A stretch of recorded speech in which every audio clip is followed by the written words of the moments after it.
Pemakaian pupuk kimia pada lahan pertanian memang sudah membudaya. Selain praktis, pupuk kimia mampu memberi efek yang baik dalam jangka pendek. Namun akibat penggunaan pupuk kimia secara terus-menerus mengakibatkan keadaan dan bobot kualitas ekosistem pertanian semakin hari semakin menurun. Hal tersebut terlihat dari berkurangnya tingkat kesuburan tanah dan produktivitas tanah, keadaan tanah yang semakin keras, jangka olah tanah yang semakin dangkal, serta isu adanya residu dari hasil produk pertanian.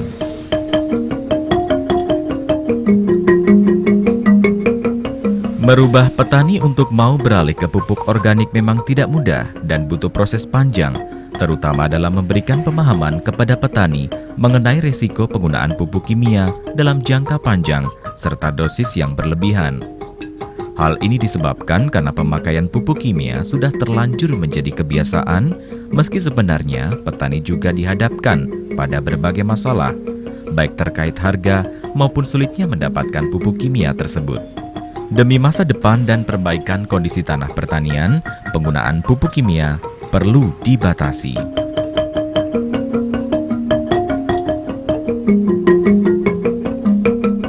Melepas ketergantungan petani dari pupuk kimia harus dilakukan secara bertahap karena varietas tanaman masih responsif terhadap pupuk kimia. Salah satu hal mudah yang dapat dilakukan oleh petani dalam memperbaiki struktur tanah adalah dengan menggunakan pupuk organik dari kotoran ternak. Upaya pengembangan pertanian organik sangat positif bagi pengembangan pertanian yang berwawasan lingkungan. Selain tekstur tanah terjaga dari kerusakan, pertanian organik juga dapat membuat penyediaan pangan lebih sehat.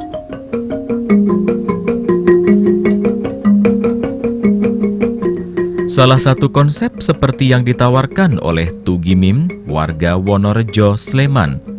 Sejak tahun 2009, pria berusia 72 tahun ini telah mengembangkan pembuatan pupuk organik dari kotoran ternak. Proses pembuatan pupuk organik ini sangat sederhana dan mudah dilakukan. Pembuatan kompos diawali dengan pengumpulan kotoran sapi dengan cara pemanenan dari kandang. Sebelum diproses menjadi pupuk kompos, kotoran sapi ditampung dalam tempat yang disediakan khusus yang letaknya agak berjauhan dengan tempat penyimpanan pakan dan kandang. Proses pupuk organik itu kita ambil dari kandang kelompok yang ada di kawasan Sariharjo. Lantas dibawa ke sini, kita proses seperti ini. Nah, proses pertama itu kita ratakan, kita buat ukuran 35 cm sampai 50 cm. Itu lantas kita ratakan, terus kita kasih biostarter, kita obat.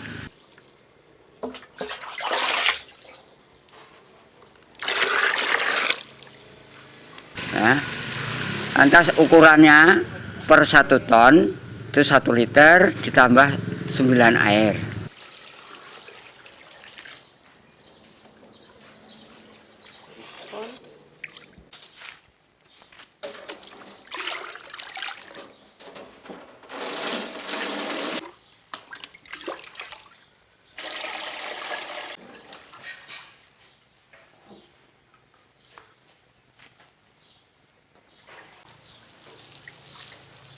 Setelah itu yang nanti terus ditumpangi tumpangi lagi setinggi sama dengan tadi 30 sampai 50 cm. Kita siram lagi pakai biostarter ukuran sama. Setelah itu proses yang kedua itu dari awal proses 1 itu tunggu waktu 10 sampai 15 hari, lantas kita sisir pertama. Sisir pertama itu 2 sampai 3 hari dan kita sisir 2 sampai 3 kali. Setelah itu langsung masuk ke proses ketiga. Nah, proses ketiga itu adalah pengeringan.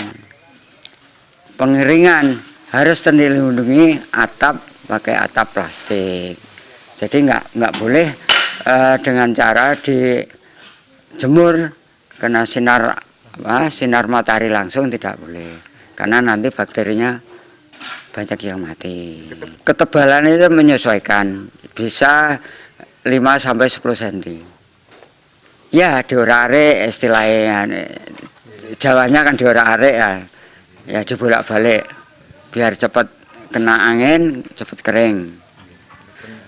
Pengeringannya itu tinggal lihat cuaca atau situasi 1-2 hari kalau cuacanya bagus, tapi kalau nggak bagus mungkin sampai 2-3 hari.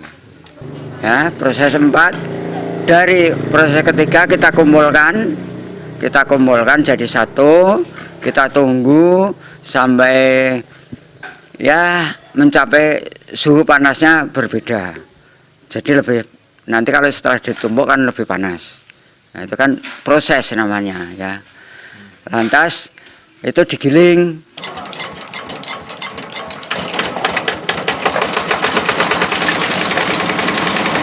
Itu digiling. Ya.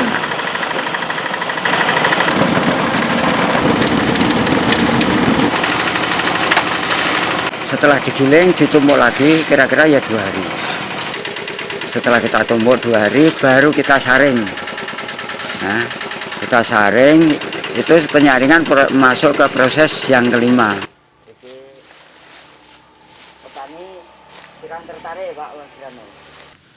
Setelah itu masuk ke proses ke-6 tinggal pengemasan. Proses ke-7 penimbangan, proses ke-8 penumpukan. Jadi istilahnya masuk gudang.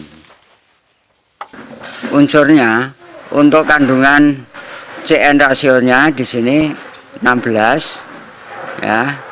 Terus yang untuk P 1,38, unsur K-nya 5,48. Ya ditambah bahan ikutan 0,46. Kalau sudah diolah itu butiran rumput liarnya mati, kemudian virusnya, bakteri ya, kalau virus enggak bakteri itu mati, jamur juga terkurangi gitu. Meskipun itu tidak bisa menjamin 100%, tapi paling tidak itu bisa menekan gitu. Kalau tanda-tanda yang jadi bagus itu istilahnya remah ya. Kalau dipegang itu sudah ambiar lagi, istilah ambiar itu. Ya itu, kemudian warnanya juga sudah seperti warna tanah, kemudian sudah tidak berbau, dalam artian baunya sudah bau tanah gitu nggih. Itu pupuk yang sudah jadi. Limbah berupa kotoran ternak bukanlah limbah yang patut dibuang begitu saja. Kotoran ternak mengandung unsur organik antara lain nutrisi, mikroorganisme, dan enzim yang dibutuhkan oleh tanah dan tanaman. Selain jumlahnya yang cukup banyak, kotoran ternak dapat dibuat kompos yang digunakan untuk pupuk tanaman apa saja selain untuk memperbaiki tekstur dan struktur tanah pertanian.